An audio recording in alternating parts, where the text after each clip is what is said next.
All right, hello to the Rock Hard Caucus Patreon subscribers. We're back with episode 2, discussing Willie Wilden as the first installment in the Doughbrain book club, possibly the first and only. I don't know if I'm going to do another one of these. It took me long enough to get to the second episode. I'm joined today by Chuck Yonda. Yeah, hi. I was wondering when I was looking at the Patreon if this was the first time I was on it, but I didn't know we had the Christmas episode on there too. Yeah, you were on the Christmas episode. I was on the Christmas episode. Mm-hmm. So this is the first really exclusive content that you get to enjoy featuring myself. Oh yeah. Chuck just actually listened to the first episode, so the first part of the book is really fresh in his mind. Did you have anything that you wanted to comment on from that first episode before we get rolling? I mean, there's plenty of things, of course. Just the first and foremost, listening to him do the reading was it was better than I could have imagined when I was picturing this book, and just listening to him read, he almost sounds like he's annoyed by his own book. I think that the pace and the tone with which he reads it, it's very obviously about him, as you guys stated many times on here. Yeah, he's clearly extremely sexually frustrated throughout. I thought it was funny how he's unable to see or think about a woman without deciding immediately if he'd want to have sex with her or not. Yeah. Which he reveals that pretty early when he talks about getting stood up on the date at the bar right away. I think he had the fight with the lady about smoking in the bar. Where he goes off on that shitbag libertarian rant about fucking personal freedoms or whatever. Yes. What did he call her? Was it a hose bag? What was it? I believe. Well, that was for the woman who stood him up. I believe it was Hose Beast. Something like that. Hose Beast. Is that what it was? It was something like that. But like I was saying, I think that he sort of tells on himself immediately by saying, "Oh, this date was not going to end at my apartment, so why bother?" I think that he. Oh, it was Hose Bag. Hose Bag. Okay. Yeah. So I think that he has a lot to learn about himself by reading this. Maybe why he has such a fractured relationship and just such a terrible, just pre-incel, prototype incel view of women, and what he feels like he deserves to be treated like, and wondering why things don't work out for him in his actual personal life. I'm sure just because of these attitudes that he has, and I think you can learn a lot by reading this book. Joseph, if you're listening to this, I recommend reading Willie Wilden. I think that you can learn a lot about how not to behave, maybe why you've had problems your whole life with women very clearly, how you're just this Holden Caulfield-like character that's festered into your 30s, 40s, and probably your early 50s. I don't know. I'm enjoying it so far. I can't wait to hear what happens next. But I did really enjoy Charlotte Fanshawe, was it? Yeah. She's the local. Yep. Yeah. So how she's writing a book within his fictional book, yes. As his mirror image, right. And touching on the relationship with an older man. He starts talking about the fucking power dynamics between himself and his students and how he's horny for most of the women in his class at the fucking college he teaches at. Yeah, I can't imagine this book becoming less of a train wreck as we continue here. I love the description of himself. If you guys have seen, those videos that we were watching, what was the show called? It was the public access show. Hardfire. Yeah. Yes. So he describes himself as what I have here as being tall, 42 but younger looking, wears a suit, has a large, pale, smooth face with a narrow, lipless mouth. And he has his hair slicked back like Jack Nicholson. And if you look at him on that fucking show, he is describing himself to a fucking T. That is exactly what he looks like, except for the part about looking younger. But, like, right. I can't... Evan brought up something during the last episode where he said he's either knows and is very obviously writing this book about himself, or he's like so like savant-like that he's creating this story without realizing it's him. And I really wonder if that's the case, but like I said, I hope there's a happy ending for this guy. I can't wait to hear what happens next, and I also wonder how much money you've spent having to renew this book from the library since the last episode. Yeah, I checked it out, I think like the end of December. And the first episode's a while ago, Yeah, I renewed it twice. I just actually returned it today, and then I'm going to go back tomorrow and pick it up again, because I ran out of renewals. Well, I'm sure it'll still be there waiting for you. Yeah, I think it'll be fine. I don't think there's a lot of people waiting in line for that one. Do they just have one copy of it at the library, or...? Yeah, there's just one. Jesus, okay. Okay, so I am covering pages 55 to 106 today. Okay. And we've got 3 sections here, and before I start summarizing this, I do want to read another Amazon review of this book. Oh, okay. Do you think this one's actually for real? The last one sounded like it was maybe a plant, you know? Well, I'm not sure. This is from Diana. She gave it 5 stars. And it says, the headline of her review is, hugely enjoyable. Okay. Sounds legit so far. She posted this November 30th, 2011, so I think shortly after the publishing date. Yeah, I could see women enjoying this book a lot so far, just based off what we've read, but yeah. And Diana writes, some people find Roger Ballou to be old-fashioned, opinionated, and irritating. He is also smart, funny, and completely honorable. There's... is there... Sorry, go ahead. There's more go. Oh, quite a bit more. The diverse group of people he finds himself among, after accepting a new teaching position, seem real in their reactions to life and to each other. Another novel following their lives and adventures would be most welcome. The hullabaloo over the school mascot was familiar to me, as I remember a similar conflict with the Kansas City Chiefs and the Tomahawk Chop, in parentheses, my hometown. A first-rate first novel. I don't think that is real. I don't think that's any more real than the last one. Yeah, I think I would lean towards fake as well. I don't buy it, dude. I don't buy... It's hard for me to imagine the attitude with which he's written this book, and like the voice that he's given to the narrator, which is his own, can have like any appeal to anybody who's not exactly like him. You know what I mean? Yeah, it's a very libertarian, kind of online guy mindset. Yeah, like pre-online for sure. Mm-hmm.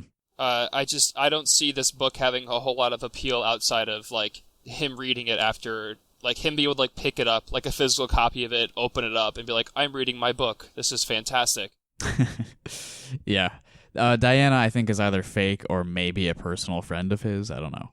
I didn't consider that. That's true. But I doubt that, because I doubt this man has any friends that are women, because he is completely unable to like look at women without thinking of fucking them. So, you know, I really don't think Joseph Doughbrain is capable of having like, you know, a platonic friendship with a woman. I really don't.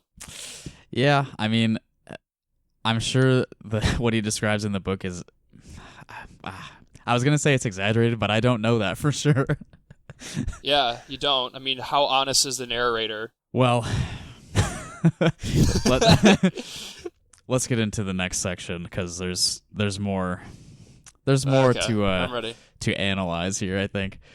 So each section is labeled by the date on which it takes place, and this section occurred on September 11th, 1999. Nice. Happy birthday. Thank it's you. It's your 9th birthday, right? It was, yes. And this is 9/11 -2. Never BC. forget. 9/11 BC 2. All right, quick summary. So towards the end of the last section, Roger finds out that Charlotte Fanshawe is having a live reading of her new book at Mountain Lights. Mm-hmm. So this section is about Roger attending that reading.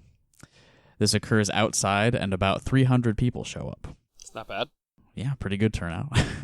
And I'm imagining this is, in Joseph's mind, this is like the Ped Mall in Iowa City, probably. Oh, absolutely. Because you did mention that it's Prairie Lights Books was where he did the reading of that we listened to in the last episode of this book we're reviewing right now. Yes. Okay. Oh, and speaking of, I'm glad you liked the audio clips from last episode, because I have one for later today, too. Good. Yeah, so he's at in the Ped Mall of upstate New York now. Yes. The Wilden Kill Ped Mall. After she reads a few excerpts, Charlotte refers to Roger's review of her book. So she has read it and is commenting on it publicly. That's the one where he kind of trashed her book as like, just trying to tear down a man. And as she is mentioning the review, Roger thinks that he identifies the guy that wrote the rebuttal, Parzival, based on the reaction that this man has to Charlotte's mention of the review. Is this the guy that told him to make like Hemingway? Was yes, that the line? Yeah, the guy who told him to kill himself. Yeah, in the local paper. So there's a Q&A period, and Roger asks Charlotte in front of the crowd what exactly was exploitative about the relationship she describes in the novel. And he reveals that his own parents had a similar relationship. Ooh. Yeah. So he says that his dad was a professor and his mom was one of his students. This is like the third instance of this occurring in the book. The second, him being horny for students. He's gonna fuck one of his students eventually. I'm positive. Like, I put money on it happening. Yeah, I wouldn't be surprised. I have like some direct quotes later that we can, dig into. So he asks, what's exploitative about it? Everyone in the crowd around him thinks he's gross and weird for asking that. He's used to that, I'm sure. Yeah. That radio DJ kid, Ferenzi Q Tanquiz. Yeah. He's at the reading, and he asks Charlotte if Landor, that old poet guy, he asks her if he is circumcised and if she, quote, let him use all three inputs. Yeah. What kind of a way to fucking frame that is that? All three inputs? Yeah. The town cop scares the kid off before Charlotte is embarrassed any further.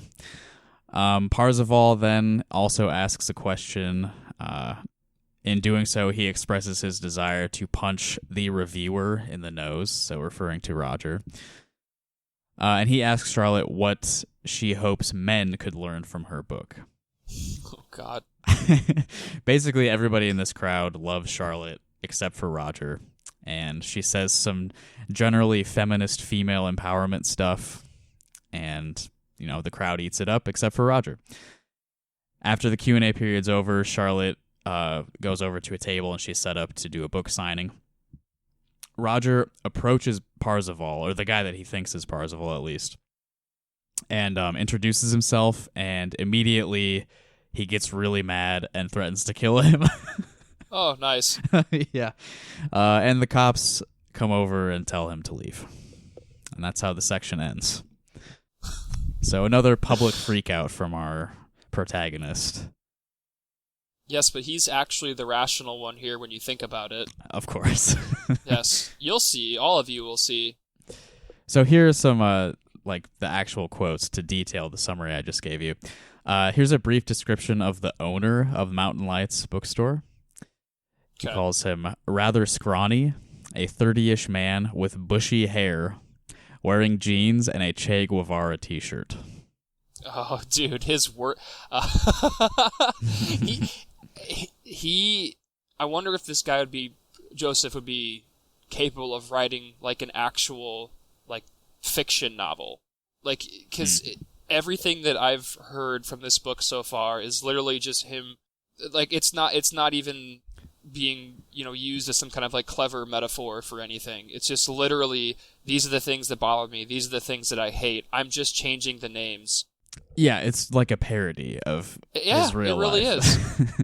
Yeah. I just want to note that the bushy hair, that's the closest we've come to a pube reference so far. Oh, man. Do you remember what we set the over-under at? Because I think I set it kind of high, like 7.5, I think. I believe it was 5.5. 5.5, okay. Mm-hmm. So I'm doing pretty good so far. We got plenty of book left. Yeah. Here's Joseph's description of the town cop who is attending this reading. Blonde and big-jawed, with an immaculately pressed uniform, white wall haircut, and straightforward manner. Does that count as being horny or no? I didn't mark it as horny, but it's clear that Joseph's a big fan of the big blonde cop. Oh yeah, just like a glaringly positive image of law enforcement for sure. What a surprise. Yeah, that's weird. Okay, this is his description of Charlotte when she takes the podium. The author wore a bright yellow dress, which suited her complexion no better than the red one had, but showed off her legs equally well. Horny for sure. Ding ding. Yep, that's a horny count 20 so far. And this is an excerpt from when Charlotte mentions Roger's review. This is Charlotte speaking. The reviewer asked whether I got even with anyone by writing this book, and how good did it make me feel. My answer to that is that, first of all, I'd like to know if a man would ever be asked a question like that. Applause from the crowd. A man a few yards away from Baloo shouted, "Right on." Baloo glanced over. The man looked about 50 years old. He was tallish and quite fat, close to 300 pounds, Baloo estimated, as best he could tell since the man wore baggy jeans and a loose sweatshirt. With wavy, graying dark hair and a full but close-clipped beard that merged with the body hair that grew above the neckline of his shirt. All right, horny 21. I didn't count that as horny because no, definitely not. This is a display of how anybody who disagrees with his worldview is a hideous monster. Right, they're giving it a very unsavory sort of appearance. I thought it was interesting that they mentioned who were you trying to get even with when you wrote this? Is that what the line was? Yeah. What if he's asked himself that with this? Because this is literally, I don't think I've heard anything. I'm sure there's a lot of much ado about nothing in between a lot of these quotes, but this is amazing. I couldn't have asked for anything better so far from this guy that we've been slowly learning about, and slowly picking his brain apart and looking what's inside. And this is fantastic. Give me more, please. It's very spiteful. He clearly... Yes. Oh, yeah. God, yes. He has a real problem with people who act like this. And then this is Roger's question to Charlotte during the Q&A. First of all, from your account, I fail to see how this fictitious poet actually exploited or abused anyone, other than being a little crotchety. Could you please elaborate on why this fictitious situation needed to be aired as a warning to other young women, as opposed to airing it in order to pay back a man who scorned you? Okay, this is kind of little libertarian whiff there for sure. Yeah. Charlotte's response. The abuse and the exploitation lay in the imbalance of power between an older, wealthy, and famous literary figure and an 18-year-old girl. If you ask me, this came pretty close to pedophilia. And then Roger... Actually... he doesn't go there. He doesn't say ephebophilia or anything. What a coward.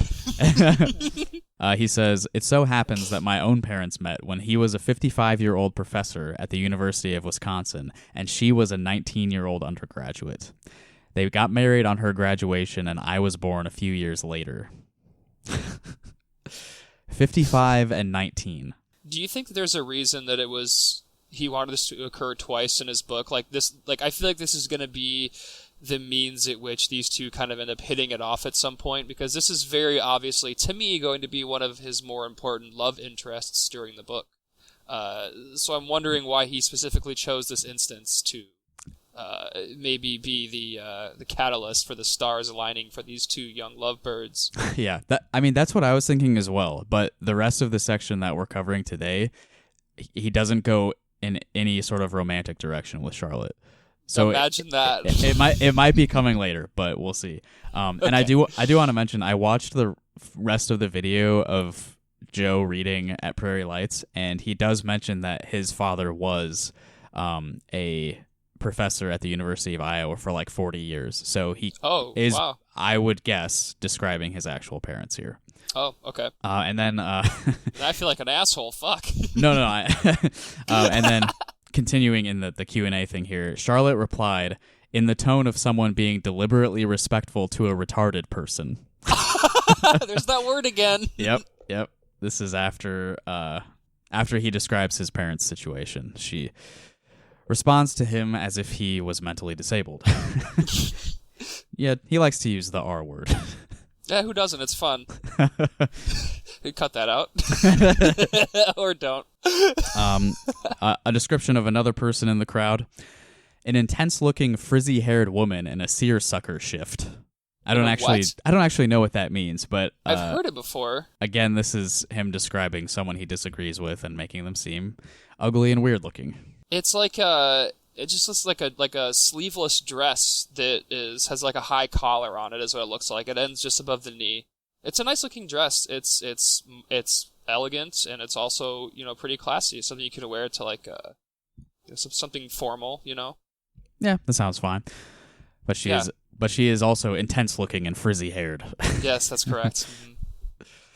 Okay, and then this is like the best part of the section when Roger confronts Parzival, who again he described as about 300 pounds and very hairy. So it's the same guy that was like clapping with her and like agreeing with her, right? Earlier that he described? Yes. This is the guy who told him to kill himself in the paper, and then I didn't know those two were the same. He's pretty sure it's the same guy.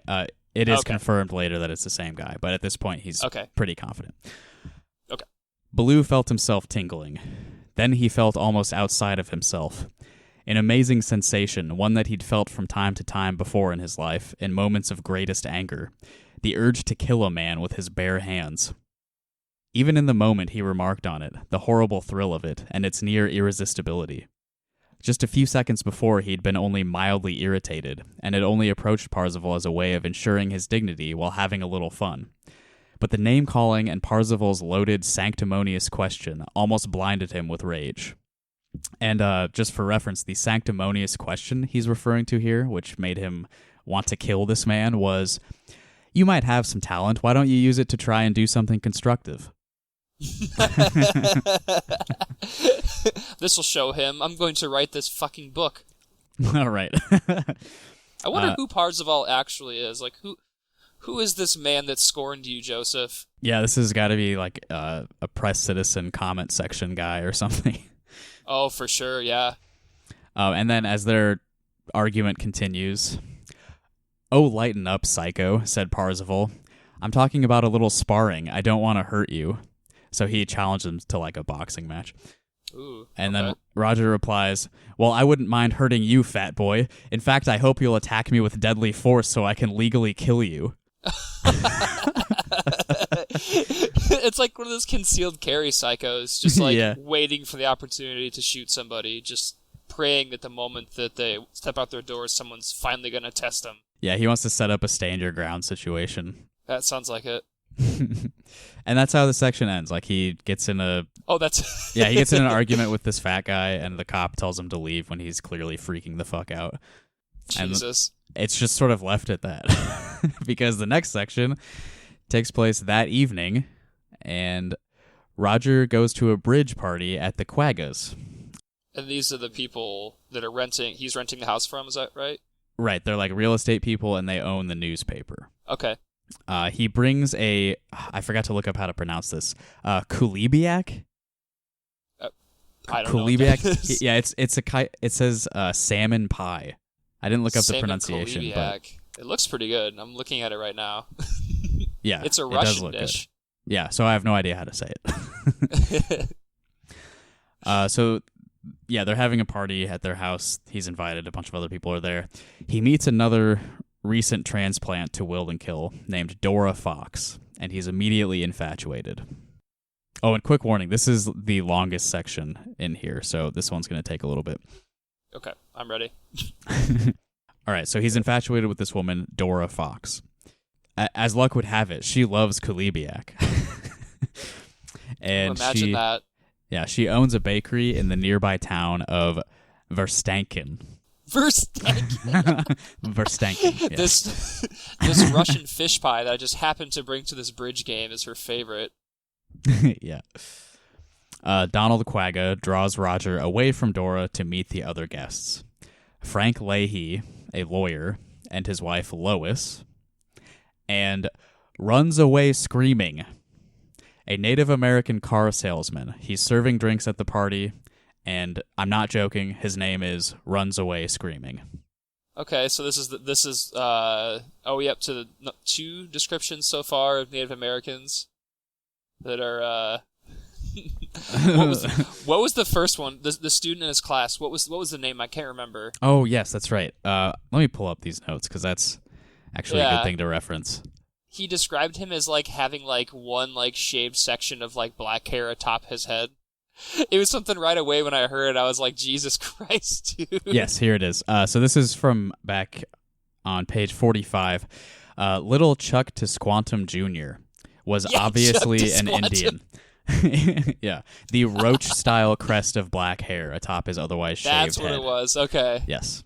So there's been like 2 actual Native American characters and then the mascot. Of course. So runs away screaming. Is he serving drinks at the party or who? Mm-hmm. He's actually attending the party, but when Roger sees him, he's serving drinks. He's like the bartender. Runs explains the story behind his name, which is that he was sure it won't be racist. Yeah. I think I have the quote later, but I'll just say for now that he explains the story behind his name, and he exclusively refers to his own people as Injuns. Oh, that's common. Yeah, totally, sure. Like Huck Finn and Tom Sawyer. Yeah. Yeah. Mm-hmm. And this is the recording or the audio clip from the reading that I wanted to share today. I think it'll be better if I just play it without saying much to introduce it. Okay. This is a bit of a longer one. It's like a minute and a half. But if you need me to stop at any point, just let me know. Okay. I'll just listen to it. I'll save my feedback for afterwards. Okay. Cool. Now, a little bit later in the book, you've got a friend of Roger Ballou's who happens to be an Indian, and he explains to Ballou that while he agrees with that kid, he sees Willie Wilden as a kind of an archetype. That kid was right. You're a betting man? Never bet on a team with a cute mascot. Not in football anyway. I like that little bastard, though. Willie Wilden. You know, I'm a Cheyenne, and we tell stories about a guy named Weehio. Now, white men have stories about Superman types, your Paul Bunyan, your Pecos Bill, but Weehio was the kind of anti-Superman, little puny guy. They say that Weehio's wife could stretch her arm out at the shoulder, and he could stand under it. And poor Weehio, he wasn't just little. He was also not that bright. But he was also trying to outsmart folks. And maybe once in a blue moon he'd do it too. But mostly he'd just end up getting outsmarted himself. Like Homer Simpson, or that Honeymooners guy, Jackie Gleason. Or Rodney Dangerous. You know, I don't get no respect. Rodney Dangerous? That's Weehio. Yeah. There's all kinds of stories about Weehio. And I figure Willie Wilden, he's probably just another Weehio. Little man who can't do nothing but talk big. So that was in the previous section when Roger first saw the mascot, that DJ kid was talking about how it looks like just a wimpy guy and like it's a shitty mascot. And when he brought that up to his new friend, Runs Away Screaming, he agreed. And I really like in that clip how Joseph starts out doing like the Native American guy impression and sort of gradually like steps off from that. Yeah, I heard that right away, and I was just waiting for like this nice racist roller coaster from our friend here, like doing, I think, the voice that everyone is hearing in their head right now when you imagine a white guy trying to do, a Native American voice. But this Weho, I'm wondering if this comes up again later on. How is that pronounced? Am I saying that right? Or how is it spelled, rather? I don't know if I wrote this down, sorry, and I don't have the book in front of me. Weho. No, that's okay. So, yeah. Yeah, Weho. I'm wondering if that's something that he's actually heard, that he's like half-bakedly recalling, or if he made this up for some literary reason. Yeah, I didn't look it up. I think it's real. He also mentions in the video of his reading that he, like, as a kid, he was, like, fascinated with Native American culture. He calls it Indians, but I feel Sure. a little uncomfortable saying that. Oh, that's as you should. Yeah, so he starts out doing, like, the John Redcorn voice, but backs off. Yeah, yes, that's exactly what it is. He didn't commit. What a coward. All right, so at this bridge party, everybody sits down to play cards, and luckily, Dora and Roger are partnered at the beginning. And I can't really follow, like, the description of how they're playing the game. I've never played bridge, so I don't really know what's going on. But I guess when they're partnered, they won a round, and then after that, the partners get switched around, and Dora ends up partnered with Runs, which makes Roger jealous. And these are people he's just met. This woman I just met, yeah. yes. This is Yeah. another normal thing, another normal brainwave surging through his head. Right, a woman he just met, a man he just met, and they knew each other long before they knew him, it seems. Yeah, the odds are that's definitely the case. He's really the pattern that he's already established for himself, and like how he looks at women and like how they make him feel just by existing, is becoming much more clear. Mm-hmm. So Donald Quagga gives Roger some intel now. He's found out more like real information about Parzival. He confirms that the big hairy guy, that was him. And his real name is Martin Wandervogel. Maybe Wandervogel. Dude, I love these names. Like how Second Life used to work is you would choose your first name, and then you chose from like a long list of like all these like very uncommon, like clearly like almost AI generated last names. And basically every last name I've heard so far in this book sounds like an old school like Second Life account last name. Like I mean, Andrew Florence, he's the DJ kid. Like, that's a pretty normal name. Like, Dora Fox, like, that's pretty normal. But, like, man, some of these names I've heard are just, like Hogan Fuss? Was that a last name that I heard earlier? Yeah, I think that was the student that he was most attracted to. Yeah, Jack Hogan Fuss. That was the boy, okay. Yeah, he's the chair of the English department at, what was Vander? Where the fuck is it he teaches? Van Devender. Van Devender, I'm sorry, pardon me. And he's the son of that old lady that he likes. That oh yes, was described as having like spicy perfume or something. Yeah, great last names. Love it so far. Yes. So Parzival, his real name is Martin Wandervogel, and he's a moderately successful documentary film director.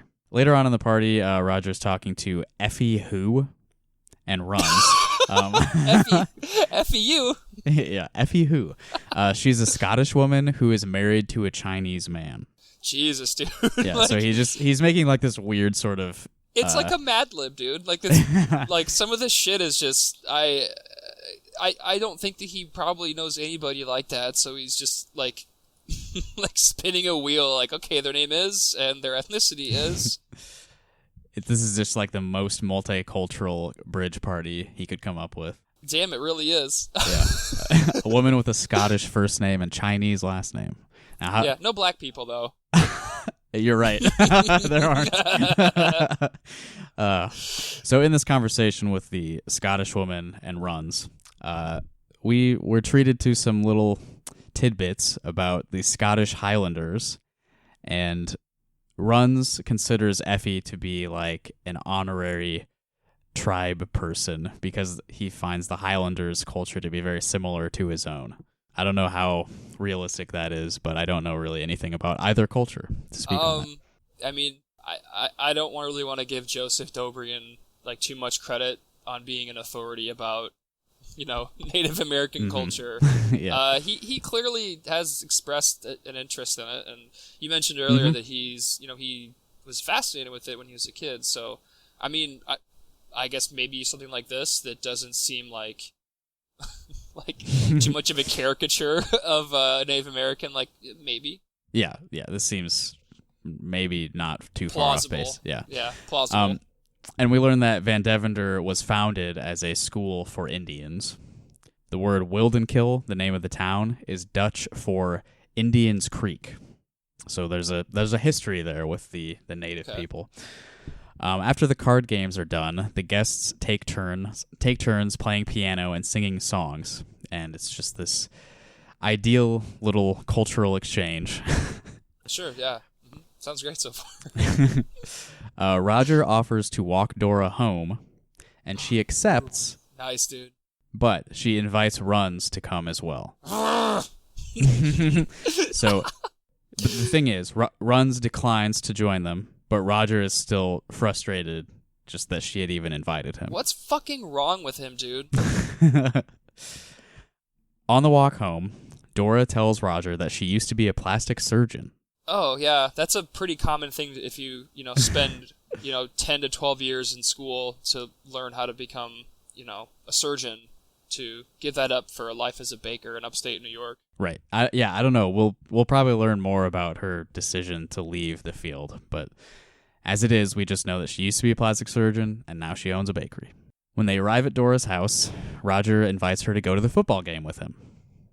I think I mentioned before that he bought 2 tickets just so he would have a reason to reach out to people.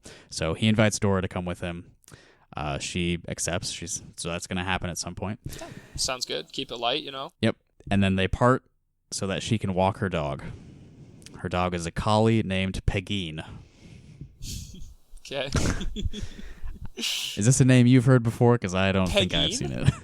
Pegeen. Yes. Pegeen. No, I just Googled it, actually. Pegeen Vale Guggenheim? I'm probably butchering that last name, but she was... No, Guggenheim, that's right. Yeah, it says she was a Swiss-born American painter, and she combined the styles of surrealism and naive art. Oh, okay. So it's a Swiss name for her collie. Yeah, it's Swiss, yeah. She's the daughter of a writer and the granddaughter of a guy that died on the Titanic. Okay. So it's cool. It's a name. It's someone that he probably, I would assume, would be familiar with. But yeah. All right. So I have some excerpts here. Fair warning. This was a very horny chapter. Perfect. I'm ready. I told you that he was infatuated with Dora Fox, and now we're going to get into the details. Okay. Let's hear it. So, when Roger arrived at the party, this was how he described the party guests in the kitchen when he was dropping off his kulubiak, or whatever I said. Yeah. his salmon the Russian pie. fish pie. Yeah. Yeah. All 3 women wore high heels. Nice. They smelled angelic. Oh my god. Increasing the horny count to 21.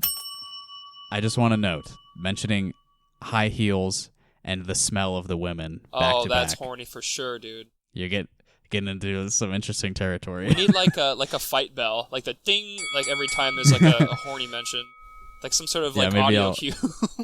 Yeah, I'll insert that later, maybe like a hotel desk. Yeah. Ding. Yeah, there you go. I like that. All right, and this is his first description of Dora Fox from page 68. She might have been Baloo's own age, or even a bit older, but exceptionally well preserved. Just a shade over 5 feet tall and slender, a girl's figure almost, with prominent cheekbones and a ski jump nose. A ski jump nose? Yeah. It's been said that while good health and regular features make a woman pretty, the flaws make her beautiful. And in this case, it was her nose, too long, upturned, and chiseled at the end, that captured Baloo. Her mouth, rather wide, full-lipped, a little pouty when she wasn't smiling, was made to be kissed. By me only. Right? And they better not have ever been kissed before. I want a tattoo-debt-free virgin, or tattoo-less debt-free virgin. Oh, man. That's Chris Chan, right? Yeah. Yes. Yeah. Friend of the show. She had almond-shaped eyes, set rather close together, and long lashes. Her eyes were light purple, which Baloo had heard of before but never seen. She wore her abundant tawny hair in an immaculate French twist. This girl has purple eyes. She does have purple eyes. The first thing I thought of was anime. Weird. I think. Yeah. I'm wondering, like, the detail with which he goes into describing her facial features. I mean, from what I heard earlier, it sounds like he spent more time describing what she looks like rather than what he himself looks like. I got some notes about how you described him, but regardless, I think that's accurate. Yeah. Yeah, this is the most I've heard him describe somebody. Like, this has to be, except for the purple eyes part, I'm guessing, but this sounds like it's maybe a description of somebody from his actual life, or like someone he obsesses over, because, like, I think to describe someone like that, you definitely have looked at them, for like more than like a glance, like. Yeah, that's totally possible. It could be a real woman that he's been longing for at some point in his life. I have a feeling that most of the women that he's attracted to in this book are going to be women that he longed for in different parts of his life. Yeah. And this is from just the very next page. Oh, right. Horny counts up to 22 from that last one, of course. This is from the very next page. So he's just met her, of course. An ache, Baloo felt then. An actual ache in the pit of his stomach. The physical manifestation of the sudden yearning he had to take her in his arms, to stroke her hair, kiss her eyes and her lips, hold her tight, protect her against anything that might possibly threaten her perfect happiness. His arms actually started toward her, just maybe a quarter of an inch, not enough for anyone to notice, before he got control of himself. This is a stark difference between the I would or I wouldn't. Like, this is going a step further. It's much more highbrow, kind of, but also like. Yeah, it's not quite as like oafish. Like, I guess maybe be the word to describe it. So this was page 69. So great job. And horny count 23. Jesus. This is the first description of runs away screaming. Immediately Just remember how he described the Native American student. He wore a large feather. He stood outside of a cigar store.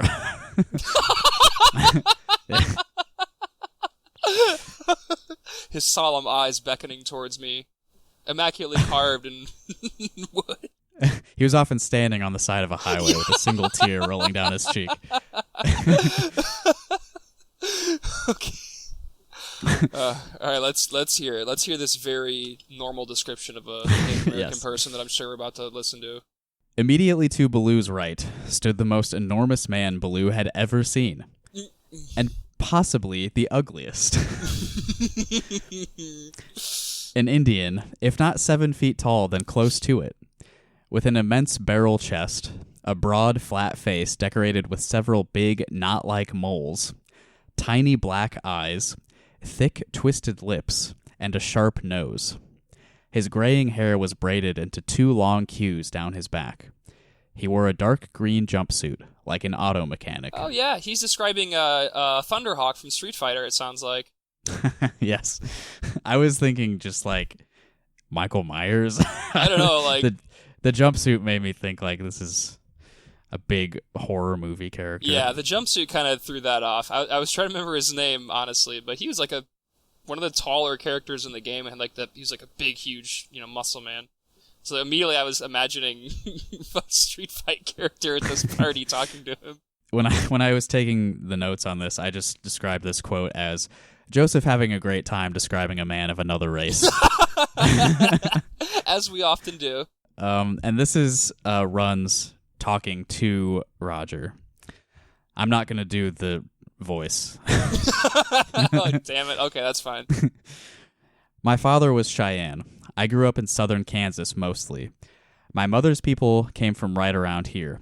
The Wigwags, small tribe. You want to be politically correct, you can call them the Uaquaqui. Runs, he's talking about political correctness. He's just like Roger. Another villain of free speech.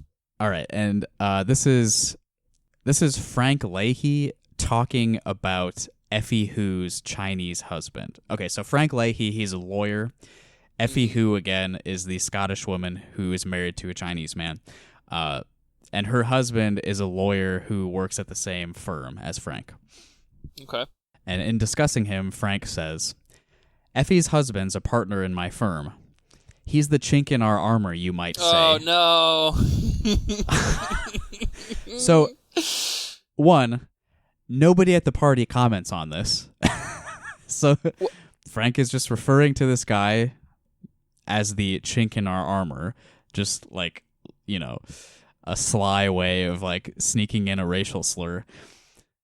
And it doesn't even seem like he's using the idiom correctly. Because yeah, a chink in your armor is like a weakness. Yeah, right? it is. Yeah, it's considered to be like the weak spot and otherwise, you know, stout piece of anything.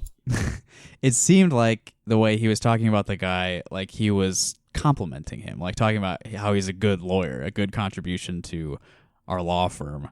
And I mean, he was talking like this guy's wife is right there. Like, if he was insulting the guy, I would think that would be an issue, but like nobody seemed to react to what he said at all. Do you think Joseph thought he was like being funny when he wrote this, like chuckling to himself as he, like, maybe he doesn't know what that means, or maybe this guy doesn't know what it means that he's writing in the voice of, which I highly doubt because this book seems to lack that awareness thus far outside of the narrator. But yeah, it's hard to say. Like, I don't really know how to interpret that scene.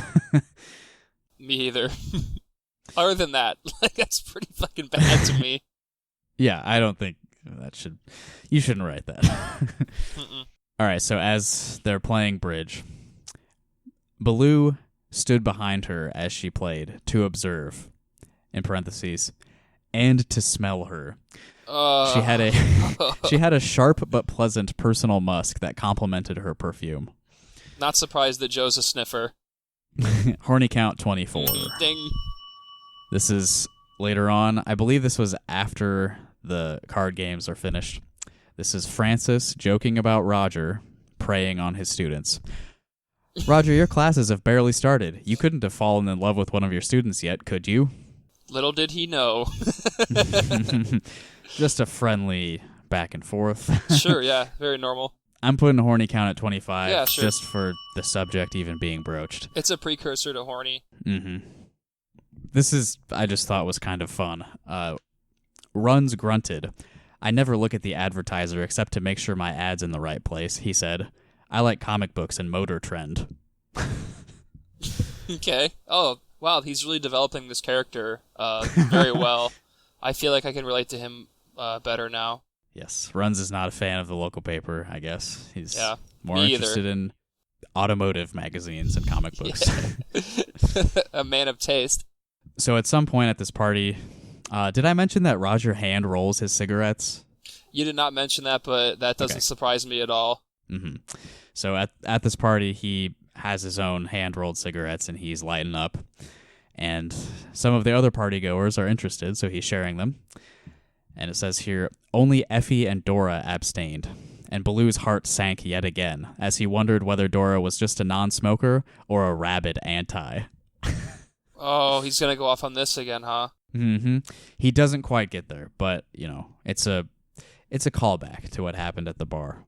I don't understand, like, isn't one of, like, sort of the cornerstones of either left or right-wing libertarianism is, like, personal freedom and not, like, infringing on, like, the rights and, like, freedoms of others? I'd say so. I could be wrong, but it seems like, I know that the personal freedom and personal liberty thing, like, him having the attitude that he has towards smoking in public is very interesting to me, given that that's what he sort of identifies himself as, because, you know, you're sort of infringing on other people's rights by smoking around them when they don't want to be smoked around, I would think, and it's, you know, also very common courtesy, but he's also shown himself to know basically nothing about common courtesy at all with people.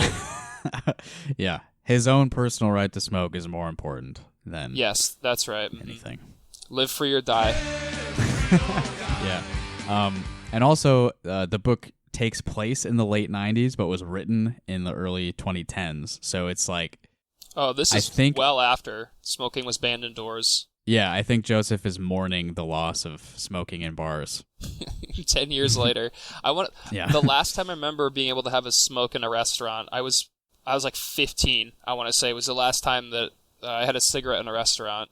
And Like, it was like that summer, I want to say, like 2005, 2006 maybe, when they all went smoke-free. Yeah, it was around then. 'Cause, yeah, that would have been pretty late. Like, they were already going away by the time I moved to Cedar Rapids in, like, 2001. Yeah. Yeah, no, because I remember having a cigarette in a Chili's in 2005. You were smoking underage? Oh, shh. Please cut that out. All right, so this comes from Roger is talking to Dora, and he perceives an opening to invite her to go to that football game with him, but he lets the moment pass. He kind of blows his shot. Mm-hmm. And at this point, a black demon appeared, hovering in the air above Baloo's head. Oh, the demons again. Yeah, every time the demons come up, I think I'm probably going to note it, because this is like... You have to, yeah. Very interesting. Mm-hmm.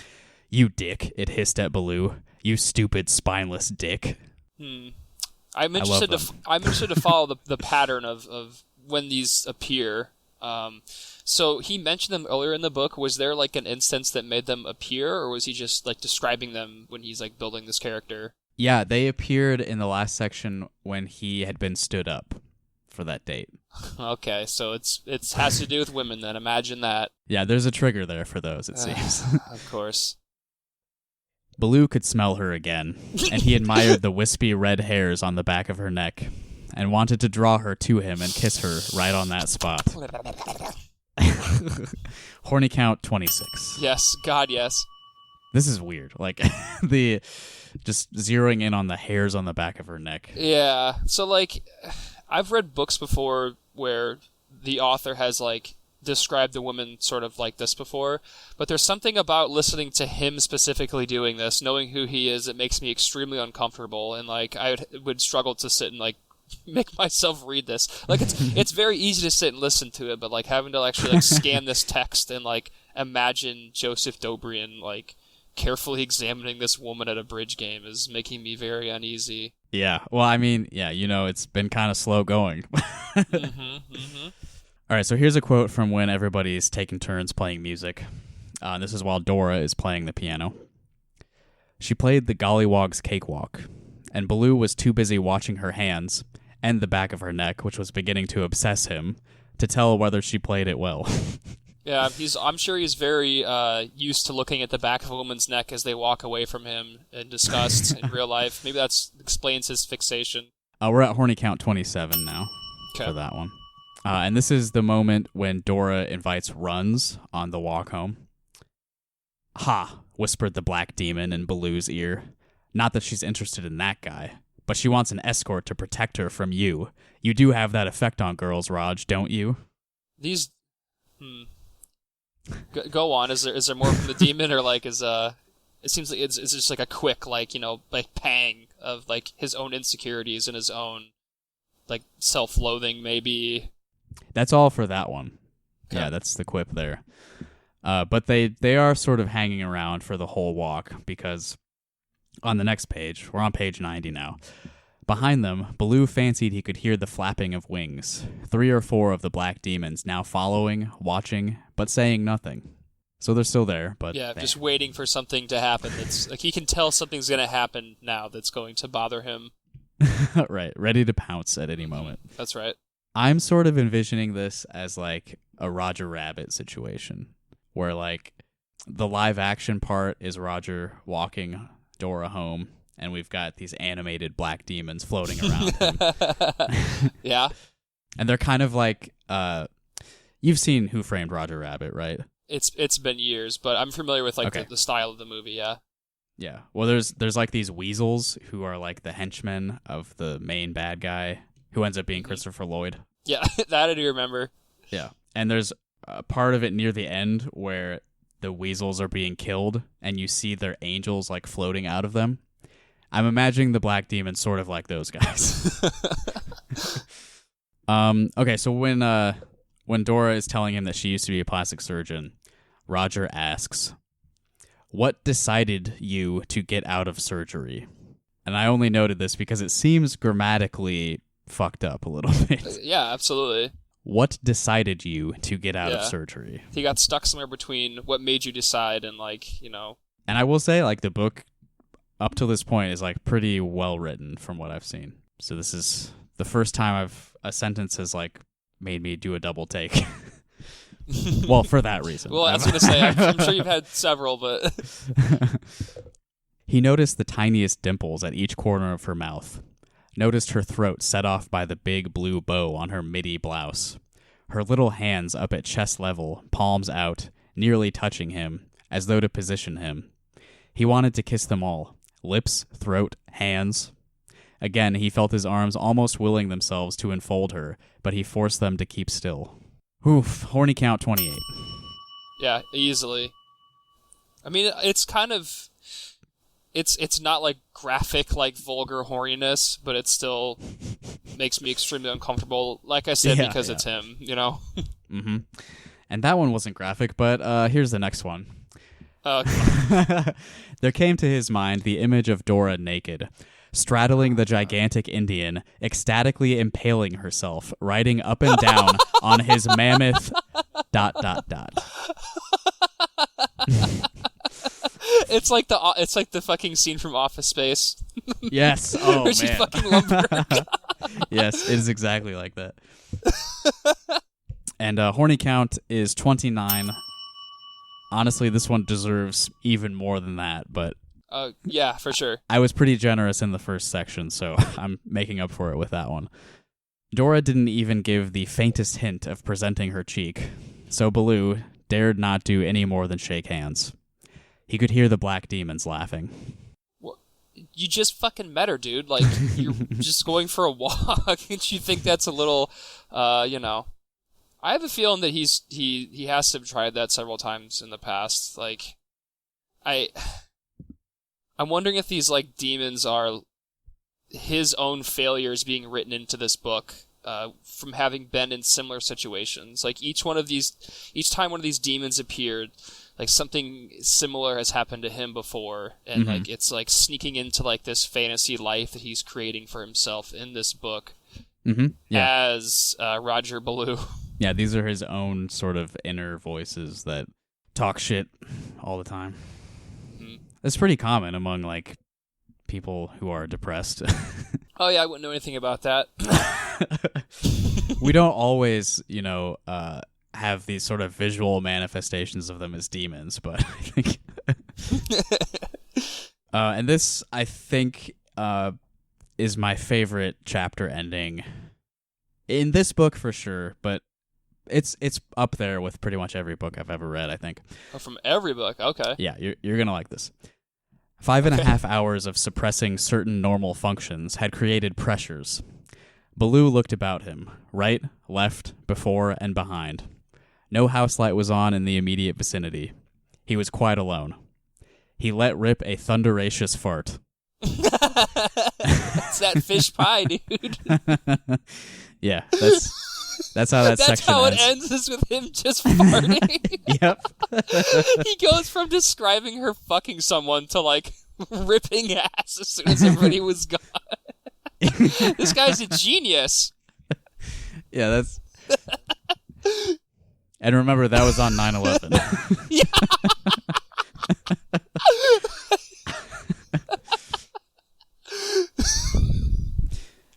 This owns, dude. I'm jealous that you get to read this. I mean, there's a Kindle copy available on Amazon, but I really might read it also. I would urge you not to give him money, but it is only $1. Oh, I do have Wihio spelled out here. It's Wihio. It's a thing, but he spelled it incorrectly. Viho, like V, actually it's pronounced several different ways. It looks like different spellings. I apologize. He is a Cheyenne trickster. He's described as here, the spider trickster of the Cheyenne tribe. Though he's associated with spiders and his name means spider, he has the form of a man in every Cheyenne tale we know of. In some stories, he plays the role of a clever and benevolent trickster / transformer hero, but in most stories, he is merely a silly and foolish character who behaves as inappropriately as possible. Yeah, he's describing it. Sounds right. Maybe based off of this. Like Rodney Dangerous. Yeah, like Rodney Dangerous from Back to School. Okay, yeah. So that clip I played of Joseph speaking as Runs. That's actually from this section, so I kind of jumped the gun with that. But it's just because I was really excited to play a clip of him, like, right on the line of racist voices. Yeah, like almost like showing his ass immediately. Okay, so this last section, it's much shorter than the previous. Donald Quagga, the newspaper guy, he asks Roger to write a rebuttal to Charlotte's latest advertiser column. And in return, she has been invited to do the same for the next piece that Roger writes. And this doesn't actually happen in this section, but it's just like something to be aware of for the future. They're going to have kind of a back and forth in the newspaper. Noted. Roger goes to a Meet the Faculty garden party at Van Deventer, and he meets the new college president. Her name is Faye Bannister. Jack Hogenfuss is also at the party, and his wife Audrey. And Violet Menzies, she's the English department's longest-serving professor. Roger spots Martin, that's Parzival, at the party, and learns that he is a visiting professor in film for the year. Instead of introducing himself to anyone else at the party, Roger leaves, walks up the highway to Runs' car lot. Runs and his 2 mechanics are smoking weed while working on cars. Tight. Yeah, which it shocks Roger because, you know, having an open flame around cars made him uncomfortable. However, when offered, he does take a hit of a joint. So Roger's kind of cool.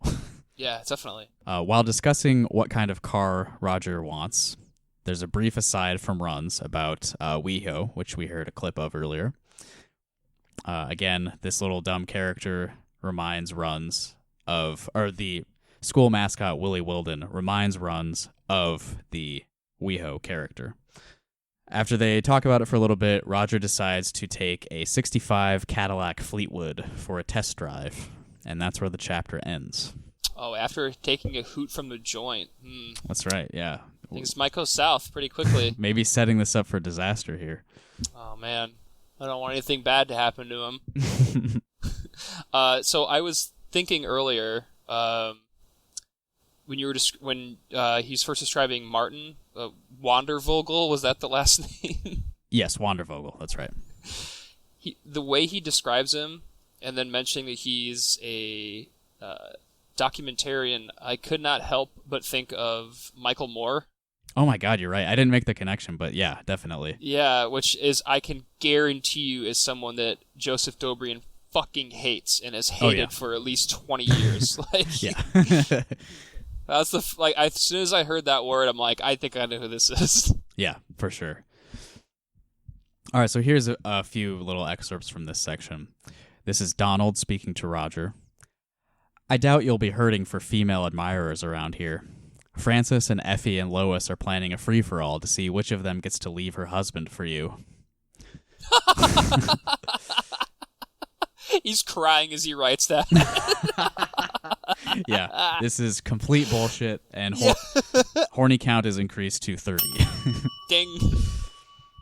This is his description of Faye Bannister, the college president. A large, jovial woman in her 50s with buzz-cut gray hair. She wore a sweatsuit for the occasion. They don't have like a very in-depth conversation here, but I remember Faye is talking about how there needs to be like some big changes at the school, so I'm sure she's going to be kind of a progressive caricature as well. And you could have guessed that from the way she's described physically. Yeah, what gave it away? Yeah. Yeah.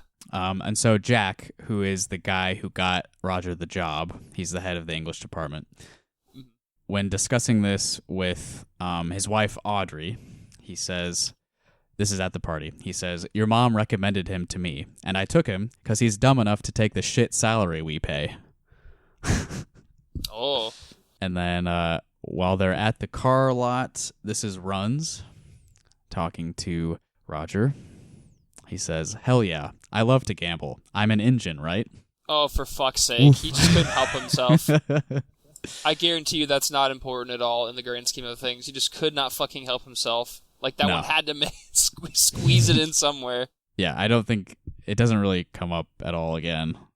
But maybe later we'll have some real, like, a gambling addiction side plot with Runs. It'll be like a real deep and touching moment. Yes, because this book is definitely going to divulge to talk about anybody else except for fucking himself. There's no way. Okay, and this last excerpt I have here is just me noticing something that may be a continuity issue. This is Runs talking about rust-proofing cars, and he and Roger have a bit of a disagreement about like when that became a thing, like when you started being able to rust-proof cars.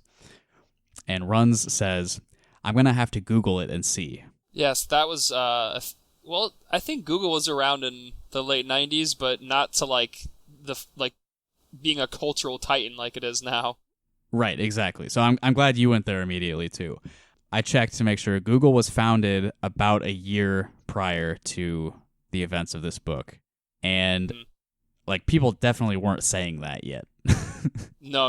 I remember being in middle school and like the three options that we had for search engines were Google, Ask Jeeves, and Alta Vista, and we recommended to use we recommended to use Alta Vista for our searching needs. Yep, I'll never I remember forget, that too. I will never forget. I can't remember what class it was. It was like this, like we had like a I don't know what I think he worked for the newspaper or something, but it was like this like multimedia like computer class thing. It was like part of the curriculum where we'd find pictures on the internet and we would use them to like make a collage. And like he was teaching us how to like look up pictures on the internet and find stuff. And like I went to look up a picture of a hamburger for whatever reason, so I just typed in hamburger into Alta Vista as I was told. And like the first picture was a man who had made he'd contorted his genitals in such a way to make it look like a hamburger. Oh my and God. like turned it sideways. And like I looked at it for a few seconds and